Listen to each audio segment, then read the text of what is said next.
सोचो तुम स्कूल में अकेली हो, सारे बच्चे घर जा चुके हैं, क्लासरूम्स खाली है, कॉरिडोर में सिर्फ तेज हवा की आवाज गूंज रही है, हर क्लासरूम का दरवाजा आधा खुला है और स्कूल के 3rd फ्लोर के गर्ल्स बाथरूम के बाहर एक पुराना बोर्ड लगा हुआ है और उस बोर्ड पर किसी ने लाल मार्कर से लिखा है डोंट कॉल हाना को सान। लेकिन तुम्हारे अंदर है बहुत उतावलापन। तुम धीरे धीरे तीसरे स्टॉल के पास जाकर खड़े होते हो, 3 बार नॉक करते हो और कहते हो हाना को सान आर यू देयर, और कुछ सेकंड्स तक कोई जवाब नहीं मिलता। तुम मुस्कुराकर वहां से जाने ही वाले होते हो और तभी अंदर से एक छोटी लड़की की आवाज आती है यस आई एम हियर, और उसके तुरंत बाद स्टॉल के नीचे से 2 छोटे सफेद पैर बाहर दिखाई देते हैं, लेकिन उन पैरों का एंगल इंसानों जैसा नेचुरल नहीं होता और जैसे ही वो डोर खुलता है वो तुम्हें बाथरूम के अंदर खींच लेती है और दरवाजा धड़ाम से बंद हो जाता है। जापान में ये कहानी काफी पॉपुलर है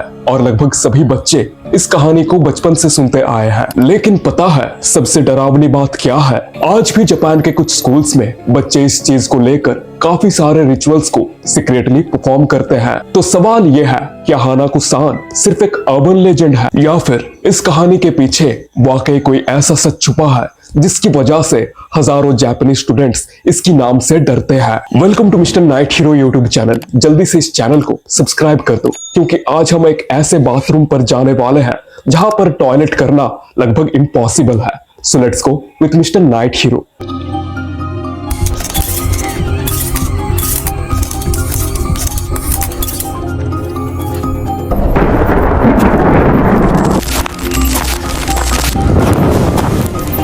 जापान के हर जनरेशन ने हाना को सान का नाम जरूर सुना है। वहां अगर तुम किसी स्कूल के बच्चे से पूछो कि स्कूल का सबसे हॉन्टेड प्लेस कौन सा है तो ज्यादातर बच्चे एक ही जवाब देंगे गर्ल्स बाथरूम का 3rd स्टॉल, और उस स्टॉल में रहती है एक छोटी सी बच्ची जिसका नाम है हाना को सान। लेकिन अजीब बात यह है जापान में हजारों स्कूल्स हैं और उनमें से हर स्कूल के स्टूडेंट्स क्लेम करते हैं कि हाना को सान उनके स्कूल में रहती है। लेकिन कैसे यार, एक ही घोस्ट हजारों स्कूल में?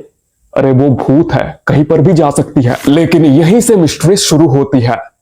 जापान में बच्चे एक गेम खेलते हैं लेकिन ये कोई नॉर्मल गेम नहीं है। इसे करेज टेस्ट या किमोडा मेशी भी कहा जाता है। यहाँ पर बच्चे एक दूसरे को डेयर देते हैं। रूल सिंपल है, स्कूल खाली होना चाहिए। तुम 3rd फ्लोर पर जाओ, गर्ल्स बाथरूम के तीसरे स्टॉल के सामने खड़े हो, 3 बार नॉक करो और बोलो हाना को सान ऐसो भी माशो, जिसका मतलब होता है हाना को सान क्या तुम मेरे साथ खेलोगी। कुछ वर्जन्स में लोग कहते हैं हाना को सान आर यू देयर। अगर कोई जवाब नहीं आता तो कुछ नहीं होता, लेकिन इस लेजेंड के मुताबिक अगर अंदर से कोई आवाज आए तो स्टॉल बिल्कुल मत खोलना क्योंकि उसके बाद जो होता है उसके वर्जन्स अलग अलग है। कहीं कहा जाता है हाना को तुम्हें अंदर खींच लेती है, कहीं कहा जाता है तुम हमेशा के लिए गायब हो जाते हो, और कुछ वर्जन्स में सिर्फ एक लाल स्कर्ट पहनी हुई लड़की दिखाई देती है जो धीरे धीरे मुस्कुराती है और फिर गायब हो जाती है।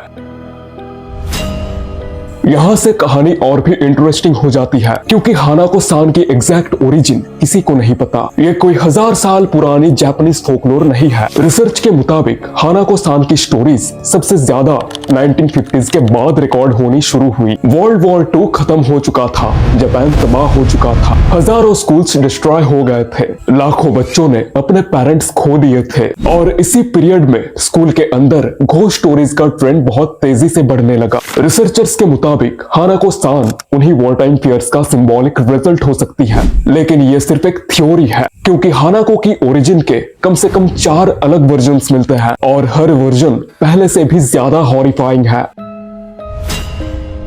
सबसे फेमस वर्जन के मुताबिक हानाको एक स्कूल गर्ल थी। वर्ल्ड वॉर 2 के दौरान जब एयर रेड सायरन्स बजी सब बच्चे बंकर की तरफ भागने लगे, लेकिन हानाको बाथरूम में छुपी हुई थी। उसने सोचा बॉम्बिंग खत्म होने का इंतजार कर लेती हूँ, लेकिन बॉम्ब स्कूल पर ही गिर गया और हानाको कभी बाहर नहीं आ सकी। कहा जाता है उसकी स्पिरिट आज भी उसी बाथरूम में किसी का इंतजार करती है। लेकिन एक प्रॉब्लम है, इस कहानी का कोई हिस्टोरिकल प्रूफ नहीं मिला, ना स्कूल का नाम, ना हानाको की आइडेंटिटी और ना ही कोई ऑफिशियल रिकॉर्ड।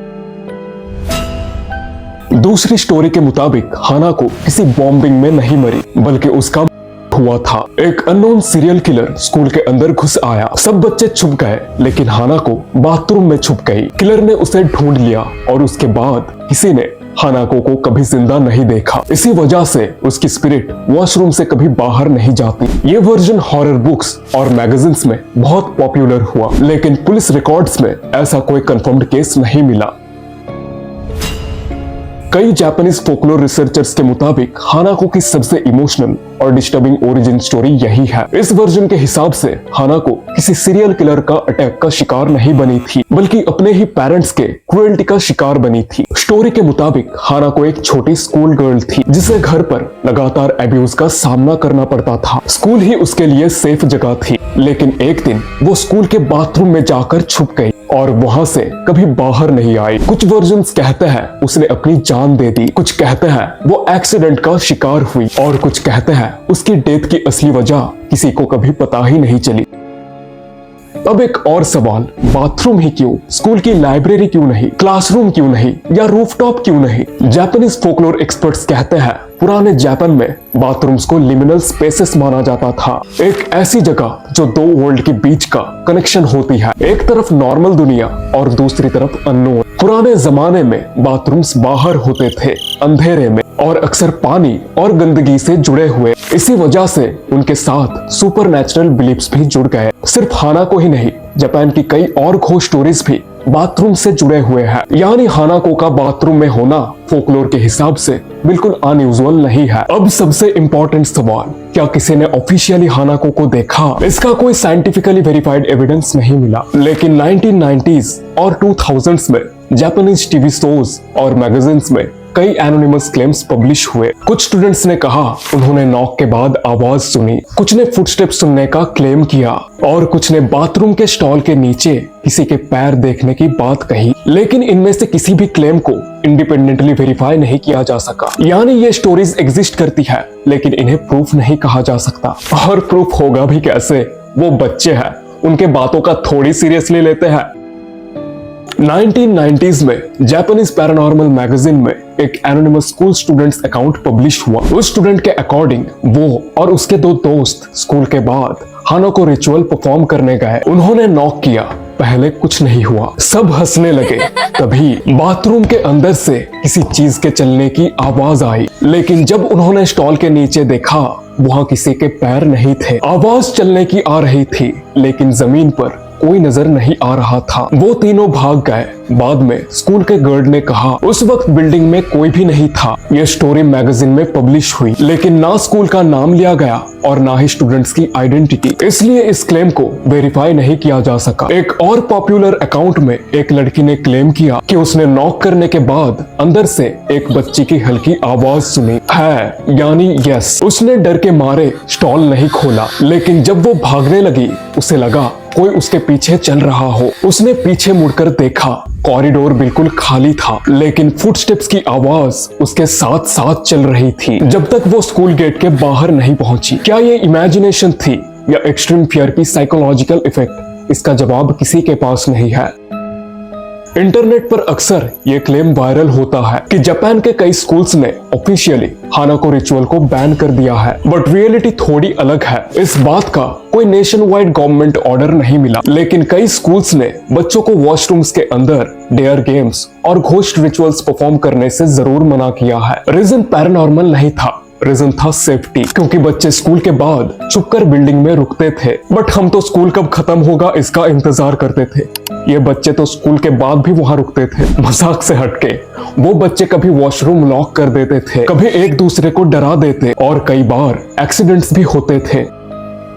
1990s के बाद हानाको सिर्फ स्कूल की कहानी नहीं रही, वो जापान की पॉप कल्चर आइकॉन बन गई। उस पर किताबें लिखे गए, एनिमे बने, वीडियो गेम्स आए और हॉरर फिल्म्स भी रिलीज हुई। लेकिन एक प्रॉब्लम भी हुई, जितना ज्यादा फिक्शनल स्टोरीज बनी उतना ही मुश्किलें बढ़ती गई। ओरिजिनल अर्बन लेजेंड और फिक्शन के बीच डिफरेंस समझने में दिक्कतें बढ़ने लगी। आज इंटरनेट पर जो भी हानाको की वीडियोस अपलोड होते हैं उनमें से बहुत सी स्क्रिप्टेड होते हैं, इसलिए रिसर्च के वक्त हर क्लेम को एविडेंस के साथ कंपेयर करना बहुत जरूरी है।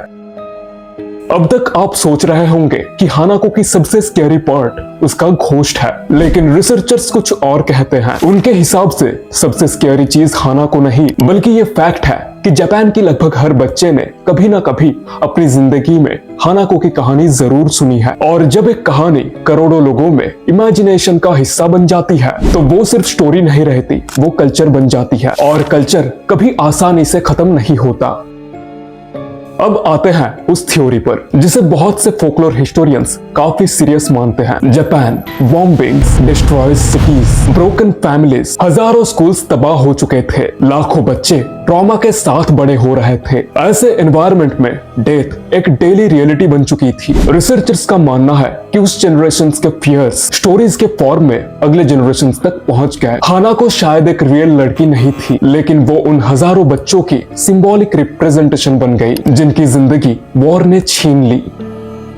1950s में हानाको सिर्फ स्कूल की कहानी थी। 1980s में मैगजीन्स ने उसे फेमस बनाया और 1990s में टीवी शोज ने उसे हॉरर आइकॉन बना दिया और आज सोशल मीडिया ने उसे ग्लोबल लेजेंड बना दिया। लेकिन एक प्रॉब्लम भी हुई। Fake videos, scripted encounters, clickbait thumbnails और बिना सोर्स के वायरल क्लेम्स। आज अगर आप इंटरनेट पर रियल हानाको वीडियोस सर्च करोगे तो आपको हजारों वीडियोस मिलेंगे या ऑफिशियल एविडेंस के रूप में एक्सेप्ट नहीं किया गया। यानी इंटरनेट ने हानाको को जिंदा रखा, लेकिन उसके आसपास बहुत सारे मिथ्स भी जोड़ दी। तो ये थी हानाको सान की पूरी कहानी। अगर कोई भी चीज छूट गई हो तो कमेंट करके जरूर बताना। और हाँ, अगर आपके साथ भी कभी कोई पैरानॉर्मल एक्सपीरियंस हुआ हो तो वो आप मेरे साथ शेयर कर सकते हैं। शेयर करने के लिए बायो में मेरा जीमेल आईडी या फिर यही कहीं शो हो रहा होगा मेरे जीमेल आईडी पर आप आपकी स्टोरी भेज सकते हैं। तो मिलते हैं नेक्स्ट वीडियो में, तब तक के लिए मैं बाथरूम जाके आता हूँ।